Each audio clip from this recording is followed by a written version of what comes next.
हरिहंत सिद्ध सूर्य उपाध्याय साधु सर्व अर्थ के प्रकाशी मांगलिक उपकारी है।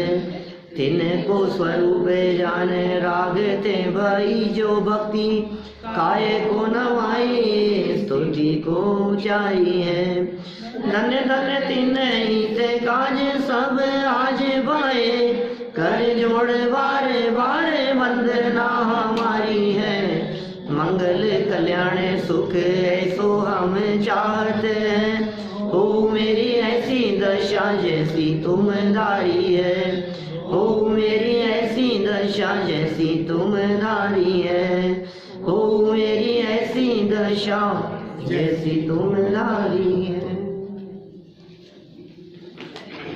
क्षत्र चूड़ामणि नामक ये ग्रंथ और 5वें लंब की पूर्ति के उपरांत 6ठे लंब में ज्ञानियों की अंतरंग बहिरंग स्थिति को यहाँ बतलाया जा रहा था और साथ में ये कहा कि अज्ञानी कभी सुखी हो नहीं सकता और ज्ञानी को कोई परिस्थिति दुखी कर नहीं सकती।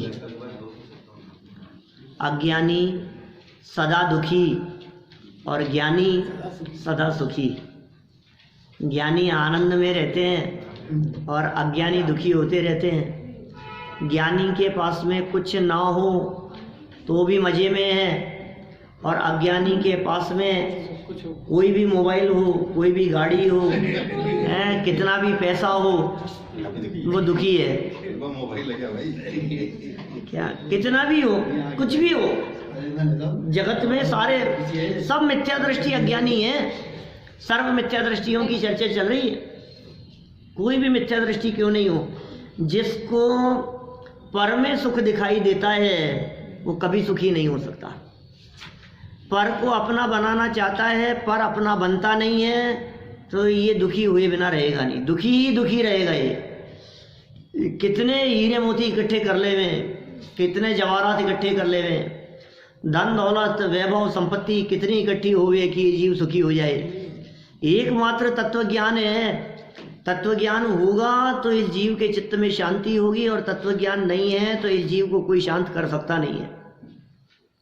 ये चर्चा यहाँ जीवेंद्र कुमार के चले जाने पर जो उसकी पत्नी थी पद्मा, वो पद्मा अत्यंत दुखी हुई और पद्मा के हृदय में चूंकि तत्वज्ञान नहीं था, यही उसके मूल में दुख का कारण बना। ये सब चर्चाएं यहाँ उठाई गई। देखो, वस्तु स्वरूप का ज्ञान प्राप्त करना ही चाहिए। किनको करना चाहिए कि जो जीव दुखी नहीं होना चाहते। ये अंतिम लाइन कल हमने यहाँ पढ़ी थी। जो जीव दुखी नहीं होना चाहते, आर्य कहाँ है लाइन?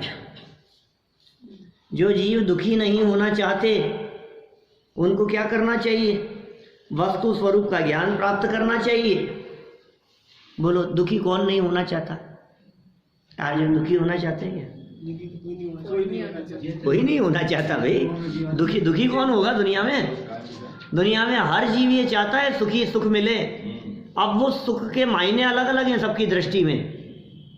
जिनवाणी माँ जो सुख बतलाती है वो सुख अलग प्रकार का है और अज्ञानी जीवों के दिलो दिमाग में जो सुख दिखाई देता है वो सब अलग प्रकार का है। वास्तव में वो सुख है ही नहीं, वो भ्रम जनित सुख है। कल्पना में अपनी अज्ञानता से ऐसा समझ रखा है, इससे सुखी हो जाऊंगा, इससे सुखी हो जाऊंगा, इससे शांति मिल जाएगी। कोई पैसे में सोचता है, कोई भाई अनुकूलताओं में सोचता है, कोई कहता है कि हमारे तो एक अच्छा सा सर्वेंट दिला दो, अच्छा काम करने वाला हो ना, बिल्कुल कोई ईमानदार हो तो हम सुखी हो जाएं। ऐसी ऐसी परिकल्पनाएं सारे जगत में चलती है। पहला सुख निरोगी काया। सुना कभी क्या बेटा? सुना क्या? सबसे पहला सुख निरोगी काया है, क्योंकि शरीर ही यदि ठीक नहीं है तो क्या कर लोगे जगत में। शरीर को लेकर बोले पहला सुख कहा जाता है। पहला सुख निरोगी काया और दूजा सुख हो घर में माया। माया माने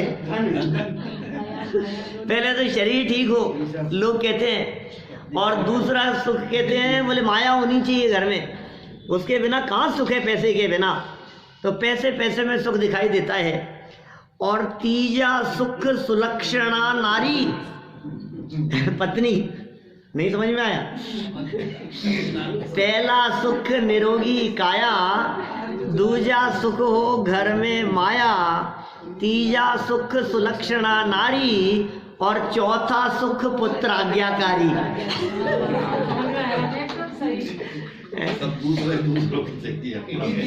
चौथा सुख क्या है? पुत्र आज्ञाकारी। आज्ञाकारी पुत्र हो। अब पुत्र आज्ञाकारी नहीं है तो सर दर्द है, दुखी है। अरे कहाँ कहाँ इस जीव ने सुख की कल्पना करी है। लेकिन मुझे बतलाओ, निरोगी काया भी हो, घर में माया भी हो, पत्नी भी हो और अच्छा पुत्र भी हो, फिर भी क्या ये सारी चीजें इस जीव को सुखी करने में समर्थ है? ये अज्ञानी जीव जहां बैठेगा ना सर फोड़ेगा। क्या ये पत्थरों में सर फोड़ने जैसी दशा है। ये अज्ञानी जीव कभी सुखी नहीं हो सकता। माने ये सोचता है अब सुख मिल जाए, अब सुख मिल जाए। समझ लो आप अच्छे से अच्छा भी व्यक्ति हो, आपको मिले रास्ते में, तो आपने रास्ते में मिले लेकिन हमसे जय जिनेंद्री नहीं करी, ये क्या बात हुई है? मतलब हमें देख करके जय जिनेंद्र करने तक का काम नहीं है। अभी दुखी है खाम खामे। अब रास्ते में जय जिनेंद्र करते हुए निकल गए ना, जय जिनेंद्र तो कर ली थी लेकिन एक सेकंड रुके ही नहीं। अब बोलो जय जिनेंद्र करके वो सीधे निकल गए हैं, तो बोले ये क्या बात है? रुके ही नहीं, बात तो करते कम से कम रुक करके हमारे से। अब रुक करके बात भी की उन्होंने, 2 सेकंड के लिए रुके, तो क्या कहता है, रुके भी जय जिनेंद्र भी करी लेकिन हमसे पूछा नहीं कि तबीयत कैसी है। खाम खामे दुखी है। ये अज्ञानी जीव को कोई सुखी नहीं कर सकता है। एक एक स्टेप करके बढ़ाते चले जाओ तो तबीयत भी पूछ ले, तो मेरी तो पूछ ली, परिवार के लिए नहीं पूछी। उनका ऑपरेशन हुआ है अभी 15 दिन पहले, बोलो उनके लिए पूछी तक नहीं इन्होंने, इनको सब पता थी सारी बात। अभी परेशान है, कितना दुखी है, कितना दुखी है। किस बात से दुखी है? काम खाम ही दुखी है। दूसरे ने दुखी किया नहीं है क्या? एक लड़का अपने घर में जैसे बाहर की तरफ खिड़की खोलता था तो सामने एक आदमी उसको ऐसे ऐसे करता था। अब ये दुखी था बहुत ज्यादा। किस बात से दुखी है? ये मेरे को चिढ़ाता है, ये मेरे को अंगूठा दिखाता है, तो जबरदस्ती परेशान हो रहा है। उसका अंगूठा अब वो ऐसे करे चाहे ऐसे करे, तो किस बात से दुखी हो रहा है? ये देख देख करके परेशान है। ये क्यों परेशान है? जिसने पर में सुख तलाशने का प्रयास किया वो सदा काल दुखी रहेगा, क्योंकि पर पदार्थों में, संयोगों में और परिस्थितियों में कहीं भी सुख है ही नहीं। ये दुखी बना रहेगा। तो फिर कैसे सुखी हो? कि जिसने पर से दृष्टि हटाई और अपने स्वभाव को देखा, वही वास्तव में सुखी है। जिसने अपने में देखा, जो अपने अंतर में झांका, बस समझ लीजिए उसी ने सुख को पाया, वही सुख प्राप्त कर सकता है। बेचारी पद्मा, चले गए जीवनधर कुमार, न मालूम कहाँ चले गए छोड़कर। यह विचार करती हुई अत्यंत दुख और शोक संतप्त हो रही है। और ऐसे शब्दों का प्रयोग किया यहाँ तो आचार्य देव ने, दुख सागर साधभूत, दुख के सागर में डूब गई। दुख नहीं, दुख के सागर में डूब गई। दुख का पहाड़ टूट पड़ा मानो। आप कल्पना करो जरा इस स्थिति के बारे में, क्या कह रहे हैं? पहाड़ टूट पड़ा दुख का। तो चले गए, पति छोड़ करके चले गए। अब देखो क्या स्थिति है। आप कह रहे हैं बुद्धिमान के कार्य नियम से पूर्ण होते हैं, अब अबुद्धि वालों के तो नहीं होते। जिनमें बुद्धि नहीं होती उसका कोई काम पूरा नहीं होता, और बुद्धिमान कम समय में भी ज़्यादा काम कर लिया करते हैं।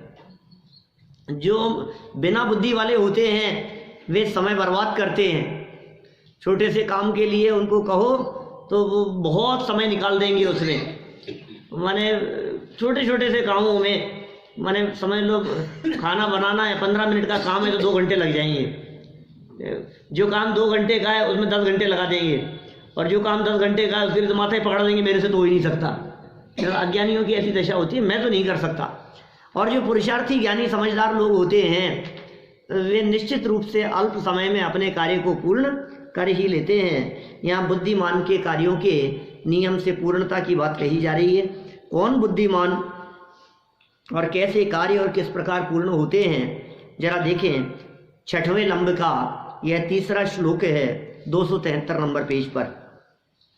लोकपाल जनैर्नायं रोद्धुं शेके गवेशिभिः प्रतिहन्तुं नहि प्राज्ञै प्रारब्धं पार्यते परैः। ढूंढने वाले लोकपाल के नौकर चाकर इन जीवनधर कुमार को रोकने में समर्थ नहीं हुए। ऐसा लग रहा है जैसे नौकरों को मिल गए हों, रोकने में समर्थ नहीं हो सके। या ऐसा समझ लीजिए वे कहीं जा रहे थे तो ये नौकर चाकर कौन है, लोकपाल कौन है? ये जीवनधर की पत्नी पद्मा के भाई थे, बड़े भाई लोकपाल साले थे। तो अब ये जब जीवनधर कुमार निकले तो ये इन्होंने पूरी सेना लगा दी, नौकर चाकर लगा दिए। तलाशो भाई, चल तलाशो हमारे जिया जी कहाँ चले गए, उनको देखो, ढूंढो उनको। लेकिन वो रोकने में समर्थ नहीं हुए। नीति कार्य कह रहे हैं निश्चय से बुद्धिमानों के द्वारा आरंभ किए कार्य में दूसरे विघ्न डालने में समर्थ नहीं होते। ओह क्या गजब बात कह दी है। बुद्धिमानों ने यदि कोई काम शुरू कर दिया, देखो या तो काम शुरू करते नहीं है, और काम शुरू कर दिया तो फिर पीछे हटते नहीं है। ये बुद्धिमानों के ऐसा ही है हिसाब किताब, तो सोच समझ करके कदम बढ़ाते हैं। ऐसा नहीं जैसे समझ लो आप, उदाहरण तो कुछ भी लिए जा सकते हैं। कहीं भी आपको कुछ बिजनेस शुरू करना है, कोई काम शुरू करना है, तो आप उस काम को शुरू करने के पहले सब तरह से निर्णय कर लो। शुरू करने के बाद में नहीं कि मेरे से नहीं हो रहा, 10 दिन भी कहोगे यार ये तो मेरे बस की बात नहीं है। ये बस की बात नहीं है, ये ज्ञानी बुद्धिमानों का काम नहीं है। कहीं भी किसी भी फील्ड में लगाओ, बिजनेस के फील्ड में लगाओ, जॉब में लगाओ, किसी लाइन में जाना है आपको उसमें लगाओ, कोई आपको सब्जेक्ट सेलेक्ट करना है समझ लो उसमें लगाओ, भाई हमें ये करना है, तो आप पहले चारों तरफ से निर्णय कर लो। बुद्धिमान लोग, जीवनधर कुमार जो बुद्धिमान थे, सोच समझ करके उन्होंने निर्णय लिया कि मुझे यहाँ से गमन करना है। अब उसके बाद में कोई रोके तो रुक जाए। जैसे मान लो तीर्थंकर के जीव होते हैं हमारे, चक्रवर्ती जैसे होते हैं महापुरुष, दीक्षा लेने का परिणाम आ गया, वैराग्य भाव हृदय में जागृत हो गया। अब चक्रवर्ती सम्राट ये कहे कि मैं दीक्षा लेने के लिए जा रहा हूं, तो एक पत्नी नहीं 96,000 मिलकर के रोके हैं ना, तो रोक नहीं सके उसे। बोलो पत्नियां रोती नहीं होगी उसके आगे। ये जीवनधर कुमार छोड़ करके चले गए तो पद्मा का क्या हाल हो रहा है, तो चक्रवर्ती की पत्नियों का क्या हाल होता होगा। अरे ये जा रहे हैं छोड़ करके, ये दीक्षा ले रहे हैं। नहीं, इस तरह की चर्चाएं करते हैं हम कि दीक्षा लेने की आज्ञा यदि कोई अपने परिवार से मांगे तो कौन परिवार वाले ऐसे होंगे जो बहुत आसानी से दीक्षा की आज्ञा दे देंगे। माता पिता पत्नी परिवार कौन कौन कह देगा कि तुम चले जाओ हमें छोड़ करके। अभी मैं आज्ञा मांगू तो मिलेगी थोड़ी ना ऐसे कि तुम चले जाओ छोड़ के कैसे चले जाओगे। अब वो छोड़ के जाते हैं तो वो राग में बांधने में समर्थ नहीं हो सकती। वही देखो आप, जो अभी 2-3 दिन से 2 बार आपको कहानी सुनाई मैंने, उसी प्रसंग में देखो ना, जम्बू स्वामी जिसके हृदय में वैराग्य जागृत हो गया, अब वे रोक लेगी क्या वे चारों पत्नियां मिलकर के। और प्लानिंग तो यही की थी माता पिता ने कि एक बार शादी हो जाए। चारों सुंदर सर्वांग सुंदर कन्याएं, चारों जो नगर में जिनके समान कोई दूसरी सुंदर नहीं थी, बुद्धि में, रूप में, ज्ञान में, सब चीजों में ये योग्य हैं, वो उनके साथ में विवाह किया है। ये तो देखना अटका देंगी इसको, वो अटकने में समर्थ नहीं हुआ। बुद्धिमान लोग जिस तरफ कदम बढ़ाते हैं वे बहुत विचार पूर्वक कदम बढ़ाते हैं, जिससे पीछे ना हटना पड़े। ये सावधानी की बात यहाँ कह रहे हैं। और फिर दूसरी ये भी कह रहे हैं, दूसरे विघ्न डालने में समर्थ भी नहीं होते। क्या दूसरे लोग उसमें विघ्न डालने में समर्थ भी नहीं होते। ये पद्मा वो कह के जाना चाहिए था। देखो सरल अर्थ क्या कह रहे हैं यहाँ। तीर्थ वंदना के लिए चले गए जी। वो पद्मा की स्थिति ज़्यादा रागी और राग में फंसी हुई थी, ऐसा समझ लो आप। तत्वज्ञानी थी नहीं, अभ्यासी थी नहीं। अब इसको कहो तो ये खुद तो जाएगी नहीं और हमें भी बीच में टांग अड़ाएगी, तो चल रही है। और कहाँ तीर्थ वंदना के लिए गए थे। अभी देखो सरल अर्थ पढ़ते हैं पहले। पद्मा के भाई राजकुमार लोकपाल ने अपने सेवकों द्वारा अज्ञात रीति से गए हुए जीवेंद्र कुमार की खोज कराई। जीवेंद्र कुमार कहाँ चले गए? सेवक उनसे मिले और चंद्राभा नगरी को वापस लाने का प्रयास भी किया। सेवकों ने कोशिश भी करी कि चलो भाई चलो, वापस चलो नगरी में, आप क्यों चले आए? परंतु वे जीवेंद्र कुमार की अगली यात्रा को रोक नहीं सके, क्योंकि बुद्धिमानों द्वारा प्रारंभ किया गया कार्य दूसरों से रुकना असंभव ही होता है। बुद्धिमानों द्वारा प्रारंभ किया गया कार्य, एक बार काम प्रारंभ कर दिया, अब रोके नहीं रुकेंगे। अरे देखो भाई, ज्ञानी धर्मात्मा पुरुषों द्वारा जीवन में मोक्ष मार्ग प्रकट करने का पुरुषार्थ और उस दिशा में जब कदम बढ़ जाते हैं, अब कौन रोके? कोई कर्म आड़े आ जाएगा? ज्ञानावर्णी समर्थ है जो उनको मोक्ष मार्ग में बाधा उत्पन्न करे। दर्शनावर्णी के मोहनी ज्ञानियों ने जब मुक्ति की तरफ कदम बढ़ा लिए हैं, तो अब नहीं है किसी की ताकत कि उनको मुक्ति में जाने से रोक सके। किसी बाह्य प्रतिकूलताओं का तो सवाल ही नहीं है। अंदर में जो द्रव्य कर्म का उदय है, वो द्रव्य कर्म भी उनको कोई परेशान करने में समर्थ नहीं है, दुखी नहीं कर सकता है, रोक नहीं सकता है। ये साहब मैं क्या, अज्ञानी तो कर्म कर्म करके रोता रहता है, मैं क्या करूं, मेरे तो ऐसे ही कर्म का उदय है, मेरे हाथ में क्या है, मेरे ही पाप कर्म का उदय है, अब कर्मों का फल तो मुझे भोगना ही पड़ेगा।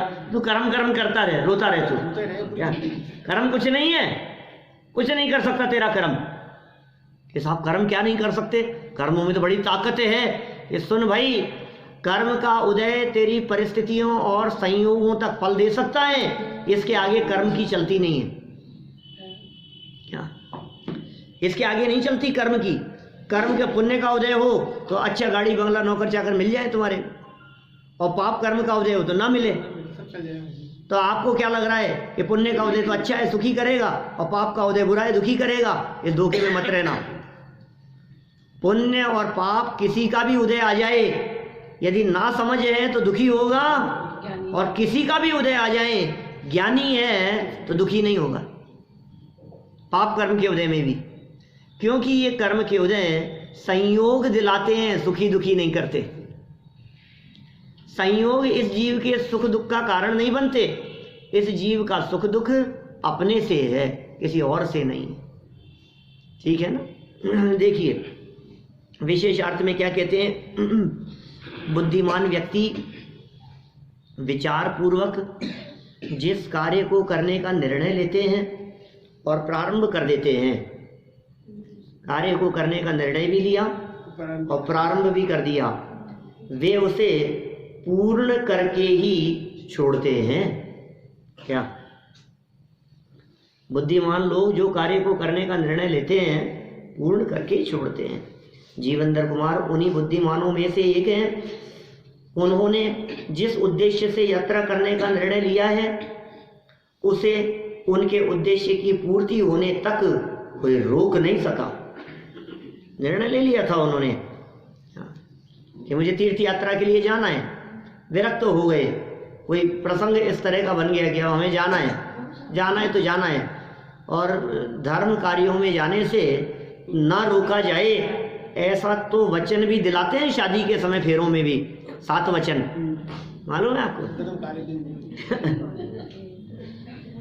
7 फेरों के 7 वचन याद हैं कि नहीं आप लोगों को? सब भूल गए? सब भूल गए?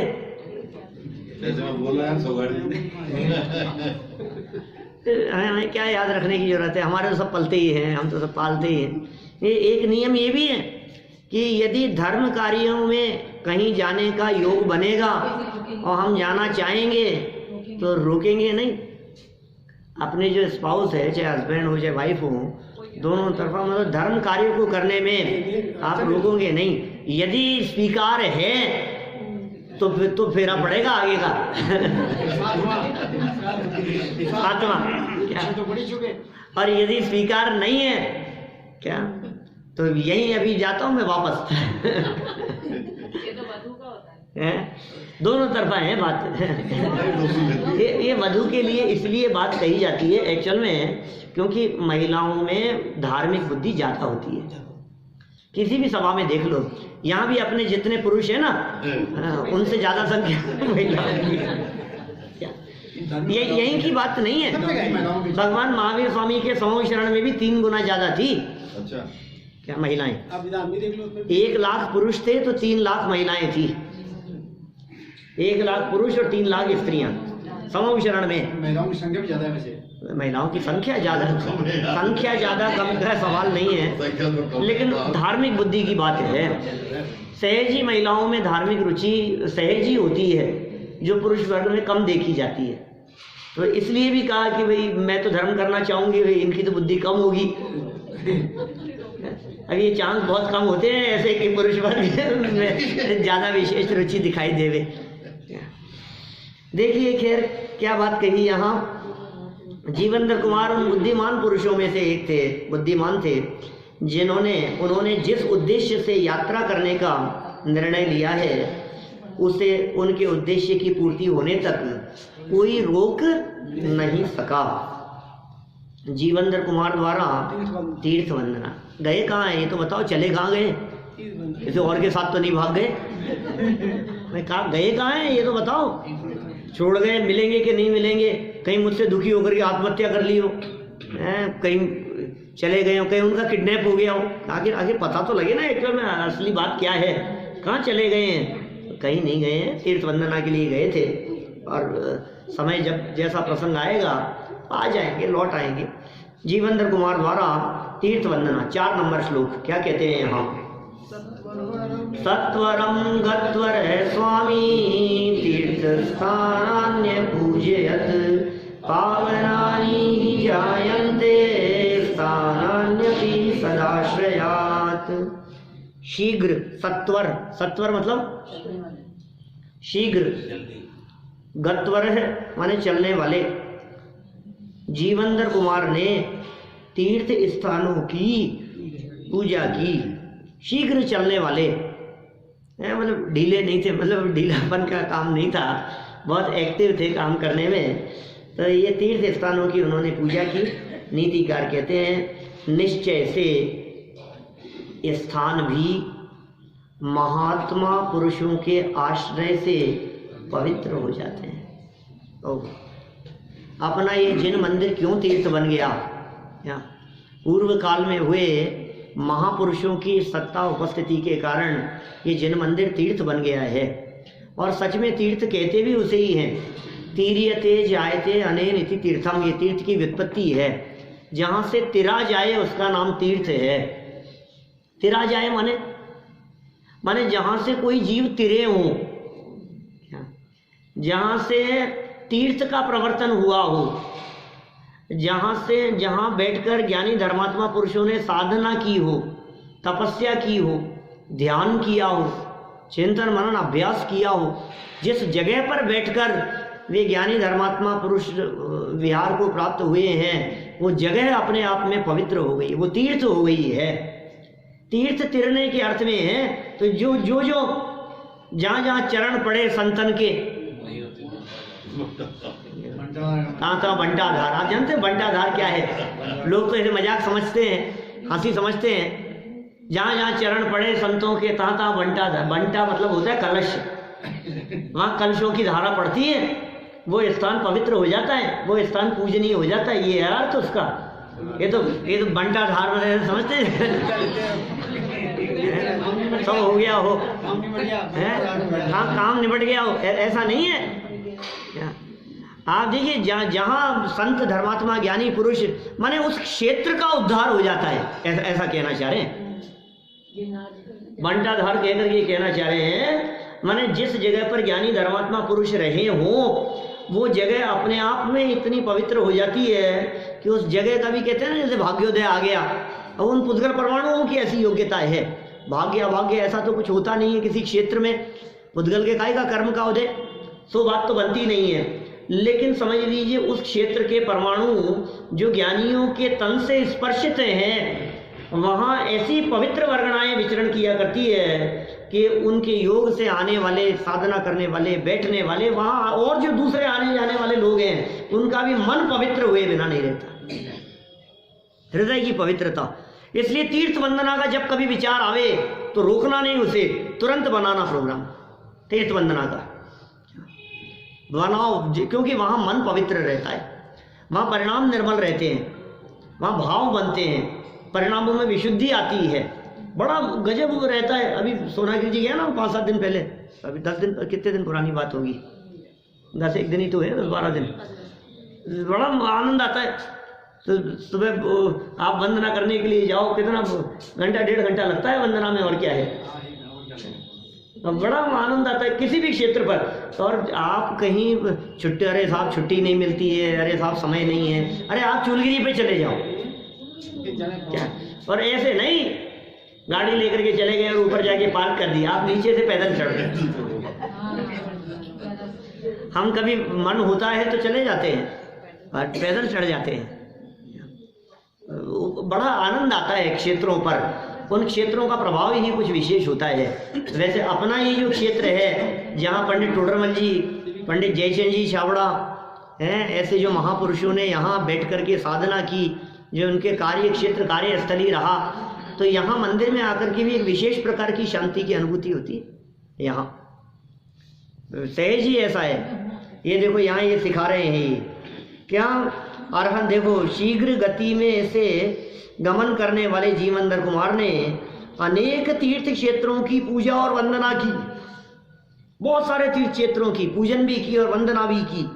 अरहंत आदि महापुरुषों से संबंध रखने वाले स्थान भी पवित्र हो जाते हैं। बोलो, महापुरुष तो सच में पुराण पुरुष कहलाते हैं ना। पुरुष पुराण जिनेश्वर अरहन एकमात्र वस्तु का स्थान बोलते हैं रोजाना उसमें। अरहत पुराण पुरुषोत्तम पावनानी, क्या अर्थ है इसका? अरहत पुराण पुरुषोत्तम, अरहंत भगवान, तीर्थंकर भगवान, ये पुराण पुरुष हैं। पुराणों में किसकी चर्चा होती है? अपन पढ़ रहे हैं जीवंदर पुराण, पुराणी तो है, कथा है जीवंदर स्वामी की, क्षत्र चूड़ामणि नाम से। ये जीवंदर स्वामी की कथा है, ये प्रथमानुयोग का ग्रंथ है। इसी तरह से कहीं पद्म पुराण होगा, हरिवंश पुराण होगा, तो ये जो जितने पुराण हैं, पुराण होते हैं प्रथमानुयोग के ग्रंथ, 4 अनुयोग है ना, तो उनमें प्रथमानुयोग के ग्रंथ पुराण कहलाते हैं। अभी इनमें कौन महान है, इनका नायक कौन है? तो तीर्थंकर, वो तीर्थंकर पुराणों के नायक हैं। मतलब सारे महापुरुषों में, चाहे अन्य महापुरुषों की चर्चा हो, चक्रवर्ती आदि भी महापुरुष तो हैं, नारायण प्रति नारायण हो, जो भी हो, लेकिन उनमें जो तीर्थंकर का व्यक्तित्व है वो सबसे महान है। इसलिए पुराण पुरुष कहलाते हैं तीर्थंकर परमात्मा। वे नायक हैं। किसके नायक हैं? प्रथमानुयोग के प्रमुख नायक हैं। अब ऐसे अरहंत आदि महापुरुषों से संबंध रखने वाला जो स्थान भी हो, तो वो स्थान भी पवित्र हो जाता है। वो स्थान भी पवित्र हो जाएगा, वो जगह भी पवित्र है, क्योंकि वे वहाँ विचरण किए थे। अब देखो विशेषार्थ समझा रहे हैं यहाँ पर, और क्या बात कहना चाह रहे हैं। अरहंत के साथ में आदि लगाया है यहाँ, ध्यान देना, अकेले अरहंत नहीं लेना। क्या क्या लेना अरहंत आदि में? बोलो, 5 परमेष्ठी, शाबाश। अरहंत आदि में अरिहंत, सिद्ध, आचार्य, उपाध्याय और साधु, और जो अरहंत आदि के साथ में महापुरुष लगा दिया है, तो अरहंत आदि महापुरुषों में उन्हीं 5 परमेष्ठियों के बताए हुए मार्ग पर चलने वाले जो विद्वत हैं, जो विद्वान जन हैं, वे भी उस आदि महापुरुषों में शामिल हो जाएंगे। और उनसे संबंध रखने वाले स्थान, संबंध रखने वाले स्थान क्या होते हैं? संबंध रखने वाले स्थान कौन से होते हैं? जैसे समझ लो ये टोडरमल जी से संबंध रखने वाला स्थान है।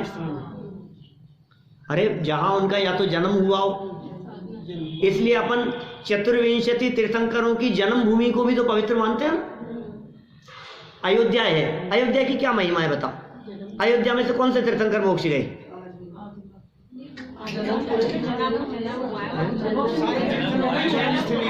जन्मस्थली है, तो संबंध है ना,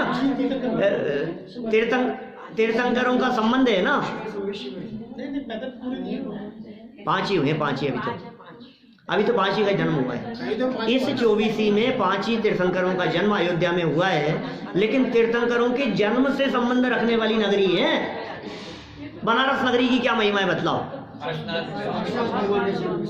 है कुछ वाराणसी की महिमा? क्या महिमा है? जन्म हुआ नहीं वैसा वो जन्म नगरी, जिस जगह पर बाल तीर्थंकर का जन्म। अरे जन्म नगरी का मतलब जानते हैं आप? जन्म नगरी का मतलब ये है उस नगरी के गली मोहल्लों में वे बाल तीर्थंकर गिल्ली डंडा खेलते होंगे। गिल्ली डंडा तो कहने की बात है, लेकिन जो भी खेल माने वो वहाँ खेलते कूदते थे, वो वहाँ घूमते फिरते थे, वो वहाँ चलते थे, वो वहाँ गमन करते थे। विहार नहीं कह रहा हूँ, विहार शब्द मुनिराजों के लिए प्रयोग किया है, लेकिन वे तीर्थंकर होने वाले बच्चे उस मिट्टी में खेले कूदे हैं। वो स्थान पवित्र है। बनारस की महिमा है, शौरीपुर की महिमा है। नेमिनाथ स्वामी का जन्म शौरीपुर में हुआ, अयोध्या है, मिथिला है। इस तरह की जो क्यों है ऐसी महिमा? वो तीर्थंकर से संबंध रखने वाली। ऐसे महापुरुषों का जन्म यहाँ हुआ, जिस जगह पर जन्मे हो, वो महिमा की बात कह रहे हैं। वो स्थान भी पवित्र हो जाते हैं। विशेषार्थ पढ़ते हैं, चलिए आगे। तीर्थ क्षेत्रों की वंदना अर्चना का मानव जीवन में विशेष महत्व है। कोई मनुष्य हो, मनुष्य गति में जैन कुल में जन्म लिया हो और उसे तीर्थ वंदना का विकल्प नहीं आए, तो यार तुम मनुष्य जीवन प्राप्त करके उन्हें क्या किया? कभी शिखर जी नहीं गया? बोलो, जीवन में कभी शिखर जी नहीं गए? शुरू हो गई है। गिरनार जी नहीं गए कभी तीर्थ क्षेत्रों की वंदना के लिए नहीं गए। अपने जैन समाज में बहुत लोग मिल जाएंगे ऐसे, लेकिन भाई बहुत विशेष महत्व है शिखर जी की वंदना का। एक बार तो जीवन में होनी ही चाहिए। तीर्थ क्षेत्रों की वंदना अर्चना का मानव जीवन में विशेष महत्व है। तीर्थ क्षेत्र क्या है, कहाँ है, इस पर विचार करें। तीर्थ क्षेत्र क्या है, कहाँ पर है तीर्थ क्षेत्र, इस पर विचार करें तो ज्ञात होता है कि तीर्थ क्षेत्र की भूमि भी साधारण भूमि जैसी ही होती है। बोलो, जमीन तो वैसी ही होती है। क्या फर्क है इस जमीन में और उस जमीन में? हमें तो कोई फर्क नहीं दिखाई देता।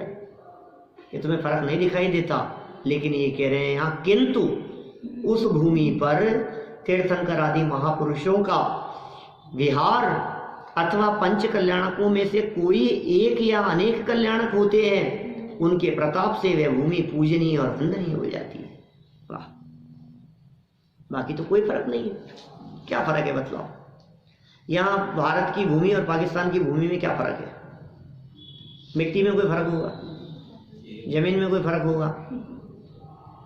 अच्छा, उससे 2 किलोमीटर इधर की भूमि और 2-5 किलोमीटर उधर की भूमि है, उसमें क्या फर्क है?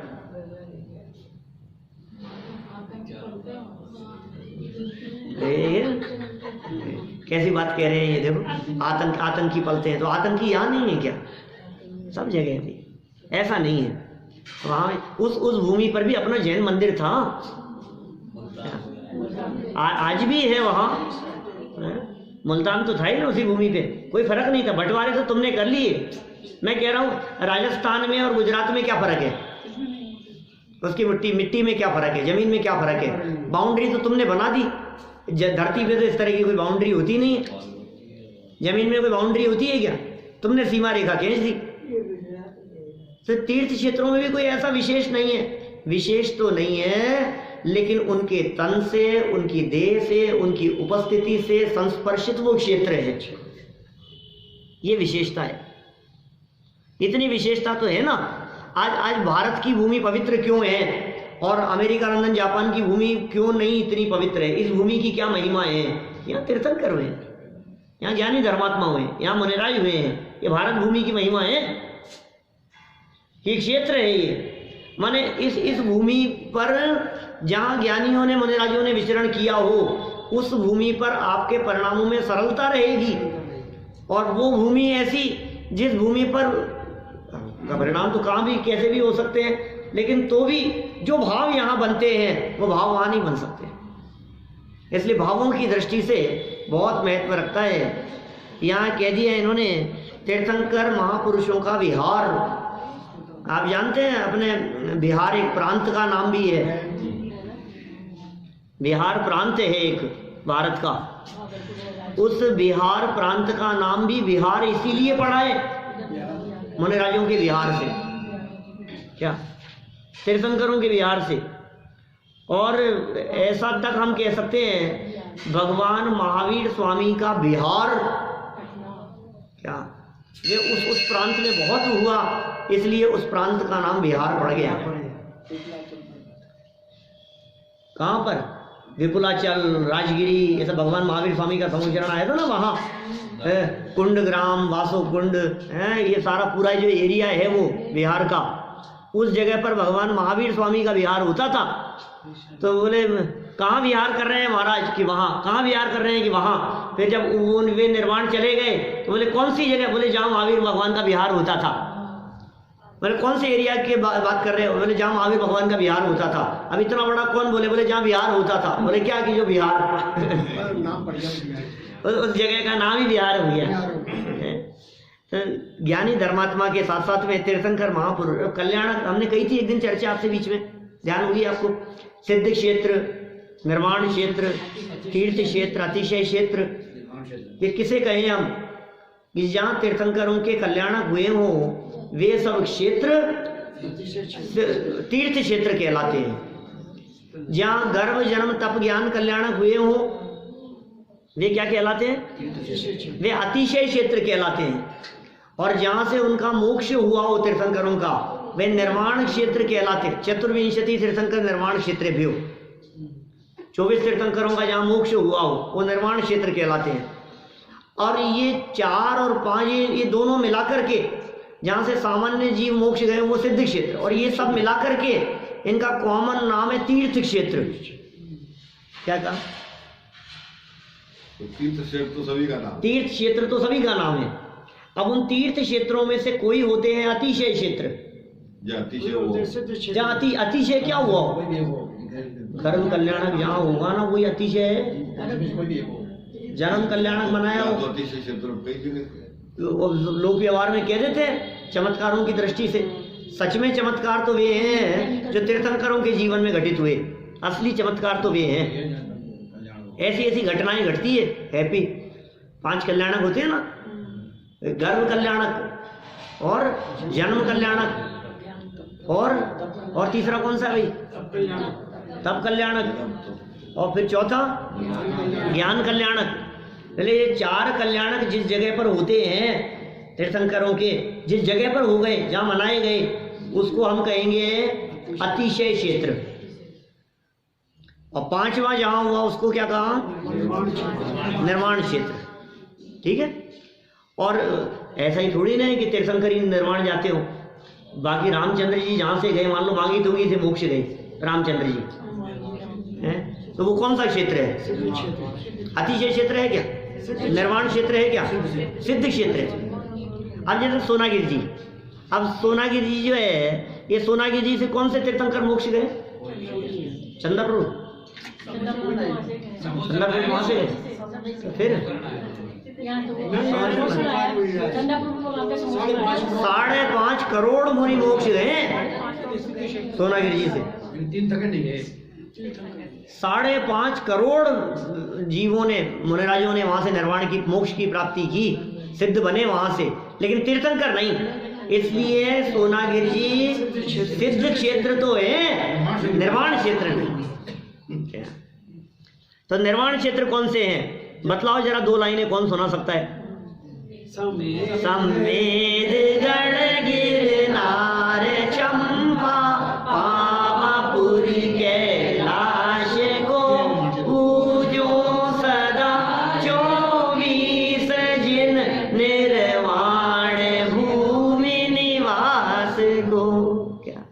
कौन कौन सी हो गई? समेतगढ़, गिरनार, चंपा और पावापुरी और कैलाश को पूजूं सदा। क्यों पूज रहे हो भाई उनको? वहां बैठे हैं क्या? कैलाश पे आदिनाथ बैठे हैं क्या? क्या वहां बैठे तो नहीं है, लेकिन बैठे तो थे पहले। बैठे हैं तो नहीं, लेकिन कभी तो बैठे थे। उसके ऊपर, ये बिल्कुल सही बात है, ये भी बिल्कुल सही बात है। जहाँ से निर्वाण प्राप्त किया है, पहले यहाँ बैठे थे और अब कहाँ है? कि उसी जगह से ठीक ऊपर। क्या आप जानते हैं कि हम जैन साहब, मतलब जो जीव जिस जगह पर बैठ करके साधना करते हैं मुनिराज मुनि अवस्था में, और यहाँ बैठ करके जैसे उन्हें मोक्ष हुआ, तो उनका जो मोक्ष होने पर शरीर तो ही रह जाता है। जो आत्मा जो है शरीर के अंदर, वो आत्मा यहाँ से निकलकर बिल्कुल सीधे जाती है बेटा ऊपर, बिल्कुल सीधे, और सीधे कहीं ऐसे ऐसे इधर उधर नहीं होगी, उसी श्रेणी में सीधे सिद्धालय में जाकर वहाँ जहाँ पहुँचते हैं, वहाँ क्या होता है अर्जुन? ऐसे जो सिद्धालय जो है ना, ऊपर तनुवात वाले का अंत, ये सिद्ध यहाँ से गए और ये ऊपर जाकर के यहाँ ऐसे टच हो जाते हैं ऊपर, सर सबके बराबर होते हैं। फिर वो उठ करके चले, मतलब उनका तो मोक्ष हो गया, तो वो तो यहाँ चले गए। अब दूसरा कोई व्यक्ति यहाँ इधर आकर के बैठा और यहाँ से उसने मोक्ष हुआ, तो यहाँ से ऐसे सीधे जाएंगे, यहाँ जाकर के बैठना हो जाएंगे बिल्कुल सीधे। अभी और सुनो, अभी करोड़ों हजारों लाखों वर्षों बाद में कोई और जीव इसी जगह पर आकर के फिर बैठ गया और ध्यान साधना पूर्वक उसने मोक्ष प्राप्त किया, तो वो इसी में जाकर के मिल जाएगा। मिलते नहीं है, एक में एक जो एक माही एक राजे, एक माही अनेकनो। अर्थ समझ में आया क्या? बचपन से बोलते रहे साहब, ये आजकल तो कम चलती है, बचपन में तो खूब बोलते थे। ये आया कि एक ही जगह मिलते हैं। सुनो तो सही, एक में एक और एक में अनेक, एक में एक और एक में अनेक। जहाँ एक सिद्ध है, हर सिद्ध अपने अपने में है, ये तो एक में एक, और एक में अनेक का मतलब जहाँ एक सिद्ध है वहीं दूसरे सिद्ध है, वहीं तीसरे सिद्ध है, वहीं चौथे सिद्ध है, एक में अनेक। और एक अनेक की नहीं संख्या, नमो सिद्ध निरंजन, अनंत है सिद्ध परमात्मा। तो उसी जगह से अब कोई व्यक्ति ये कहे, अरे साहब 5.5 करोड़ मुनि वहां से मोक्ष गए, कहाँ से? सोनागिरी से। इतनी जगह तो नहीं है वहाँ, 5.5 करोड़ इतनी जगह तो नहीं है, कहाँ बैठे होंगे? ऐसा कैसे बनेगा? अरे भाई साहब, एक समय में नहीं गए हैं, आगे पीछे गए हैं। 6 महीने 8 समय में 608 जीव जा सकते हैं, 2.5 दिन से। अब जैसे मैं आपसे ये कहूँ कि ये जो जगह है, जिस जगह पर हम बैठे हैं, इस जगह पर कितने, समझ लो आप 50 विद्वान बैठ चुके। आप कैसे बैठ चुके 50? एक जगह में 50 कैसे बैठेंगे? बैठ लेते। यदि मैं आपसे ये कहूँ कि जिस जगह पर आप लोग यहाँ बैठे हुए हैं, इस मंदिर में लाखों लोग इस मंदिर में बैठे हैं, बैठ करके लाखों लोगों ने प्रवचन सुना है इस मंदिर में बैठ करके, तो आप लोगों ने लाखों लोगों ने बैठ के प्रवचन सुना है। दिमाग ठिकाने है तुम्हारा? इस मंदिर में लाखों लोगों की बात कर रहे हो? हाँ भाई साहब, आए और चले गए, आए और चले गए। बात आज की नहीं है, बात 300 वर्षों की है। 50 विद्वानों के नाम लिखे हुए ना, 50 विद्वानों के तो नाम लिखे हैं क्या? किसी ने महीने भर किए होंगे, किसी ने 6 महीने किए होंगे क्या? छोड़रमल जी ने बहुत लंबे समय तक किए, और हमसे पहले पंडित जी संतोष जी झांझरी जी साहब ने लगभग 35 से 40 वर्षों के बीच में 35-40 साल तक उन्होंने प्रवचन किए। क्या हमारी आयु रही तो शायद ज़्यादा करेंगे। देखो क्या कह रहे हैं यहाँ 275 नंबर पेज पर। तो ये हो गई है, वो स्थान भी वंदनीय और पूजनीय हो जाता है। उन्हीं स्थानों को तीर्थ क्षेत्र कहते हैं। अब सब आ गए इसमें, जहाँ पंच कल्याण हुए वो सब क्षेत्र आ गए। साधक जीव उन महापुरुषों के गुणानुराग से ही वहाँ दर्शन पूजन करने जाते हैं। आप समझ लीजिए कैलाश जाओ और वहाँ जाकर के आपको आदिनाथ भगवान की महिमा नहीं आए, आप सिद्ध क्षेत्र, निर्वाण क्षेत्र, ऐसा समेत शिखर जी, उस क्षेत्र पर जाओ और वहां जाकर के यदि तुम्हारे को वहां की महिमा नहीं आए, एक एक चौक से कितने अरे कितने करोड़ करोड़ कोड़ा कोड़ी मुनि मोक्ष गए हैं, आपको उनके मुनिराजों की महिमा नहीं आए, साधकों की महिमा नहीं आए, तो फिर तुमने सही मायने में उन तीर्थ क्षेत्रों की वंदना नहीं की। वास्तव में क्षेत्र की वंदना नहीं है, उस क्षेत्र से जाने वाले जीवों का अवलंबन लेकर क्षेत्र की वंदना है। वहां जाने से वो कथा याद आती है, वहां जाने से वो व्यक्ति याद आता है। नहीं होता है ऐसा, हमारे नाना जी मर गए, अब जब भी मामा जी के घर जाते हैं तो नाना जी याद आते हैं क्यों याद आते हैं? वो थे यहाँ, वो होता है ना ऐसा। उस व्यक्ति के चले जाने पर भी वो व्यक्ति आपको याद आए, तो महापुरुषों के चले जाने के बाद भी वो जगह, वो पवित्र स्थान बन गया और उसका स्मरण करके ये जो जीवेंद्र कुमार जैसे लोग हैं ये वहाँ वंदना कर रहे हैं, स्तुति और भक्ति कर रहे हैं। महापुरुषों के संसर्ग से भूमि का तीर्थ क्षेत्र बन जाना, माने जो बात हमने यहाँ कही है उस बात को कोई व्यक्ति ये कह देवे कि आप कह तो रहे हो साहब, हम तो नहीं मानते ऐसा कोई, किसके स्पर्श से क्या होता है और ये सब पुद्गल अलग है, चेतन अलग है, कौन किसका स्पर्श करता है, कहाँ पुद्गलों के स्पर्श की बात कर रहे हो, फिर अन्योन्य भाव का क्या होगा, फिर अत्यंता भाव का क्या होगा, ये भाव है कुछ नहीं होता है, ये सब प्रभाव प्रभाव इन भूमियों का कुछ नहीं होता है। हम कौन कहने वाले, ये वादीप सिंह सूरी आचार्य अगले छंद में स्वयं इस बात को कहने वाले हैं, जिसकी चर्चा को कल समझ